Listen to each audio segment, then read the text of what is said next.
try again. Try again. Thank God. All right. We all saw how awkward that was. Until they figured it out, we felt secondhand embarrassment. This is how it can be when two people are from different cultures and they don't know how to interact with each other. We're all living in a multicultural society, and just in Canada alone, we have 450 ethnic cultures, and we're all working professionals, or we're soon gonna be employed. So learning how to deal with another culture is crucial. Through this class, this research, and our reading, Cultural Differences in Business Communication, we've learned about various tips on how to interact with people in a culturally diverse business environment. Learning, understanding, and making cultural adjustments is crucial to having a successful intercultural business relationship.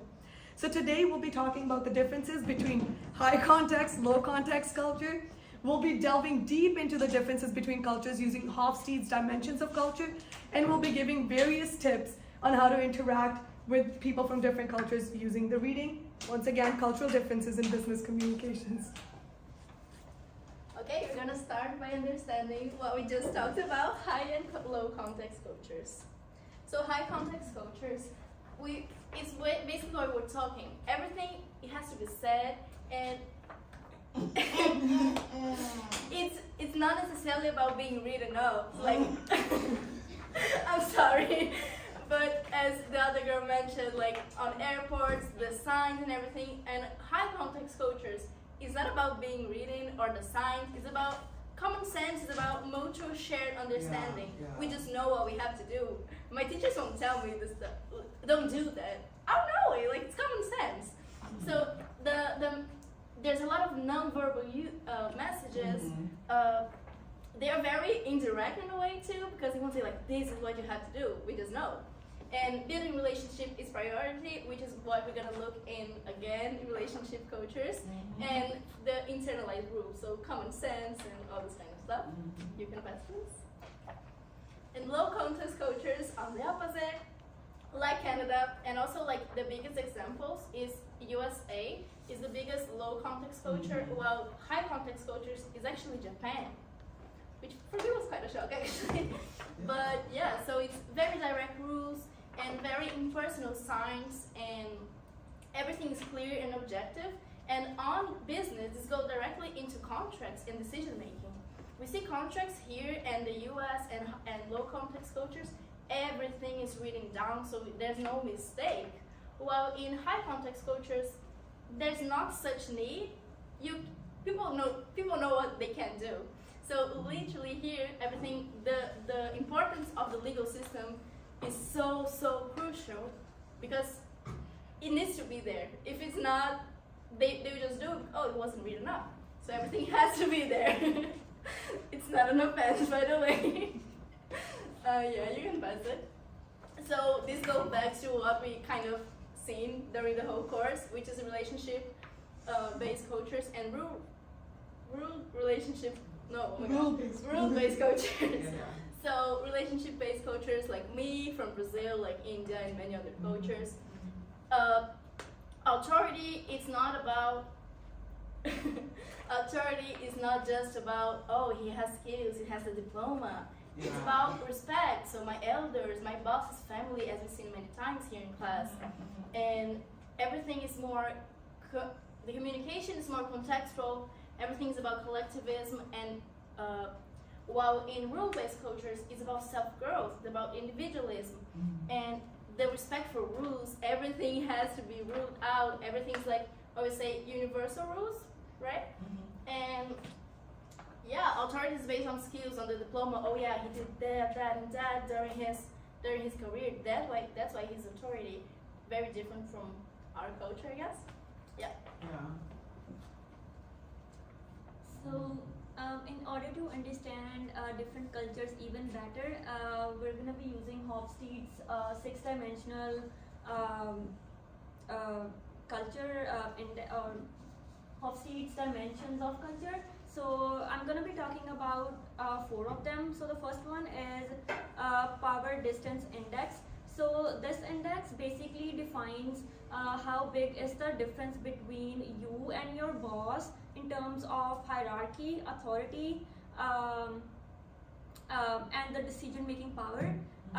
So the cultures with high power index give priority to the ultimate authority. So the decision making is basically done by the higher level of positions, and the subordinates will have to do whatever they say. Just like in India, if so we cannot call our teachers or mentors by their first names. We have to call them ma'am or sir. So we can't take their like first names or whatever. In contrast, the cultures with low power index have more informal communication. Everybody is understood, and their point of view is respected, and you can call your boss or your like authority with your first names, and you can always like approach them and like talk to them more informally. And the second one is individualism versus collectivism. So this differentiates the cultures on the basis of how socially integrated they are.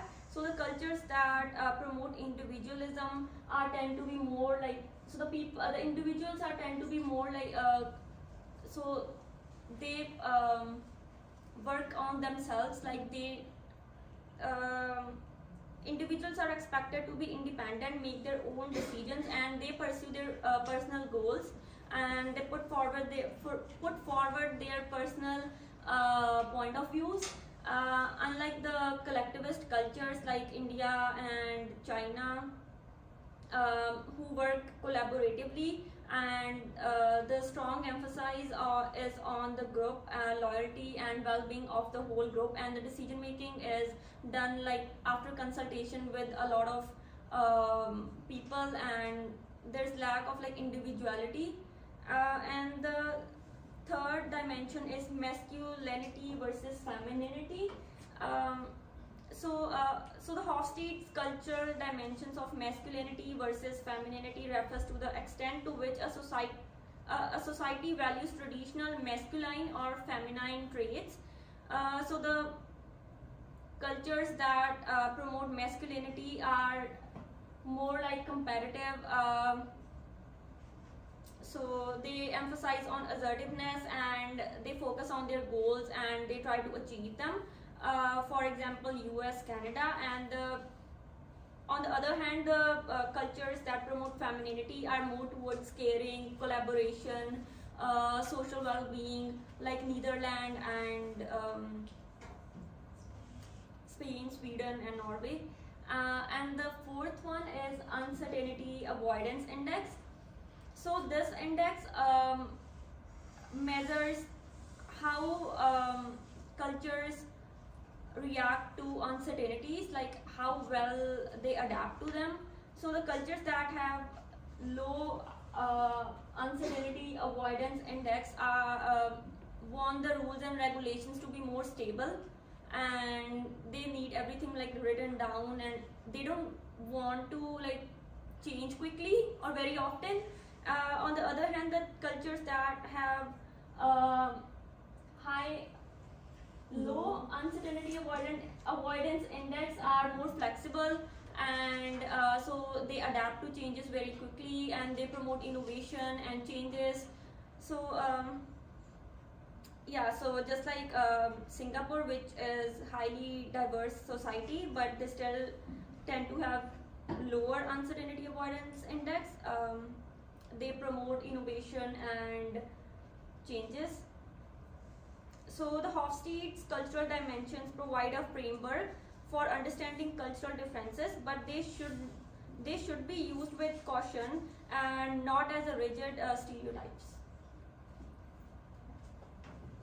So now that we understand different cultures and an even deeper level with the high context and low context and the Hofstede's dimensional cultures, we can talk about some tips that we can use the time that we have to work with another culture or just interact with them. So the key to make cross-cultural business is to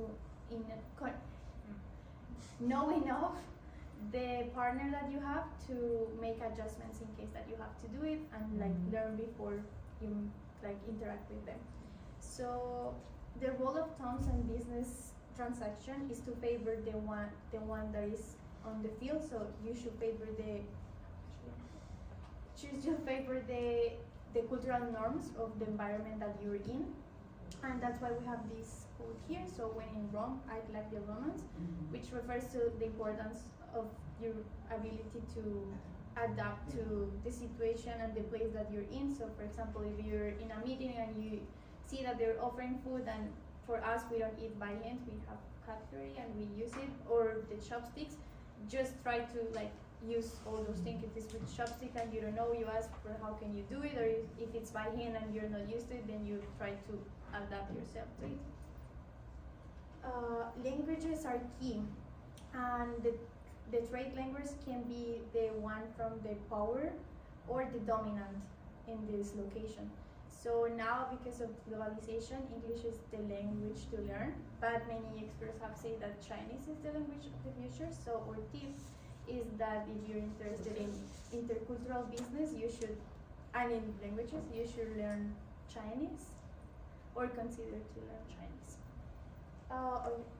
Now making adjustments according to high and low context culture. So we know what are those two right now, but how can you make the difference more, like know the difference more quickly? It's like if you're going to a place and you need to get somewhere, but you see maps and you don't have the need to ask, then you're in a low context culture. Like if the way is like there and you just go and it's like, okay, it's so easy, then it's a low context culture, such as Vancouver. If you're everywhere, like you see the names of the streets clearly written down, or if you're in the Skytrain, you see the huge map there telling you where you are exactly and like where you are going to be. Yeah, but on the other side we have the high context culture. So like as the Indian culture or Colombian or Brazilian, if you go somewhere in there, you will have to ask for directions, because probably you won't figure it out by yourself where are you going. And the direction will sound something like that. So like, yeah, keep straight, and then where you see the kids, you turn to the left, Yes! and there should be a Top the taxi. road. Exactly. So there is a taxi driver, just turn there, and there is a food place there, a street place there, and this you turn there, and after you see a red house with a tank of water, and it's right there. Look for the Kentucky. Exactly. So like, that's how we know it's a high context culture. Like we use these main landmarks to get locations. If you are recognized already that it's a low context culture, then in the business situation you have to make sure that everything is written down, because if after you want to call out because something is weird or you are noticing that something is not going that well, then they will take it as an offense, because it's like you didn't write it down, so how I'm supposed to know what do you want? So you have to make sure the process, the rules, all that you want from them is written down. On the other hand, if it's a high context culture, just the fact that we can make huge business from a shake hand or while you're talking, it's dangerous if you don't acknowledge that before. So what we're talking right now will be a business of thousands of dollars, but it's for sure what we're going to do just because we shake the hand and it's a solid deal right now. And that's how our culture at least works. So you have to acknowledge that before to know in a business context for that. Also, if you're working in a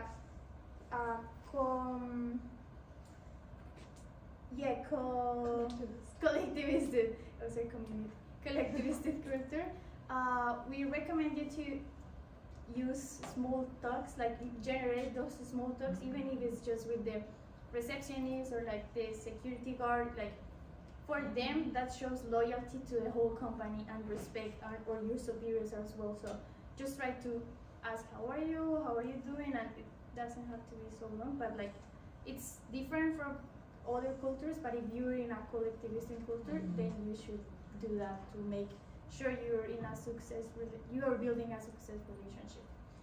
For group-oriented cultures, you have to acknowledge everyone. So if I'm presenting just by myself today, but they are my friends and they work in the same company, even if you're listening, if you say something like, hey, you should use this, or this is an example, this happened to me, I should acknowledge, I should recognize the work that they did, all the contribution that they did, even if it's my presentation. Yeah. And they will take respect from me, because I'm not just saying, this is my work, this is what I think, it's from everyone. And lastly, cultural with high emphasis on one principle have an outlet for the opposite. So what we're saying here is that, for example, in African cultures, unlike India, everything there is about community and togetherness. But at the same time, they have a big ego and they need the recognition. So if you know you're in one of those environments where they have this big emphasis, you should try to, for example, if your superior is from those cultures, then you should try to give them the utmost respect that you can, to ensure that you have the position and that you are not hurting their ego, because after they won't want you in the company if you're hurting this main point of them, that is ego, in this kind of situation. Now Manuel is going to complete. Okay. So now, as we all saw, the main slide, the main title was How Not to Get Caught Crossing a Border Illegally, just to get rid of the suspense. And to summarize everything that we've learned about, I'm going to be talking about a very real life situation and how the tips that we gave you are very, very crucial. So me and my friend decided to go look at the Peace Arch border. If you don't know, that's where Canada and America are side to side. There's not much security. There's not like an armed guard standing there. It's very easy to go inside the park and to just get inside USA.